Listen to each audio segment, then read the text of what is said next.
Praise the Lord. லூக்கா எழுதின சுவிசேஷம் 7ஆம் அதிகாரம் 13வது வசனம்.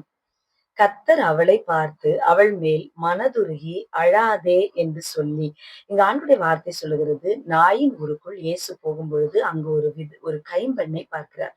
தன்னுடைய ஒரே மகனை அடக்கம் பண்ணுவதற்காக அந்த ஊருக்கு வெளியே அவள் கொண்டு போகும்பொழுது இயேசுவை சந்திக்கிறாள்.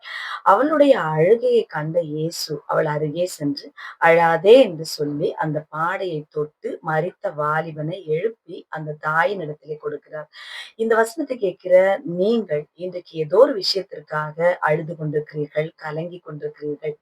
கடன் பாரத்து நிமித்தம் அழுது கொண்டிருக்கலாம், வியாதி நிமித்தம் அழுது கொண்டிருக்கலாம், ஏதோ ஒரு காரியத்தை எதிர்பார்த்து காத்திருந்து அது நடக்காதது நிமித்தம் நீங்கள் அழுது கொண்டிருக்கலாம். இனி அவ்வளவுதான், இனி அடக்கம் பண்ணுகிற ஒரு நிலைமைதான், இதற்கு மேல் இனி ஒரு வழியே இல்லை என்கிற ஒரு நிலைமைக்குள் நீங்கள் தள்ளப்பட்டிருக்கலாம். அப்படிப்பட்ட சூழ்நிலையில் இருக்கிற உங்களை இயேசு இன்றைக்கு சந்தித்து சொல்லுகிறார், நீ அழாதே.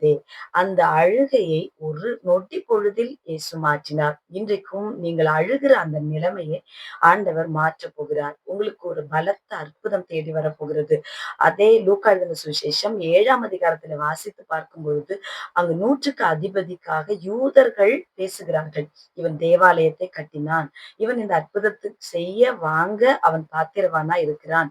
தேவனுடைய ஜனங்களை அவன் நேசிக்கிறான் என்று யூதர்கள் பேசினார்கள். ஆனால் இவளுக்கோ பேசுவதற்கு கூட ஒருவரும் இல்லை. உதவி செய்ய ஒருவரும் இல்லை.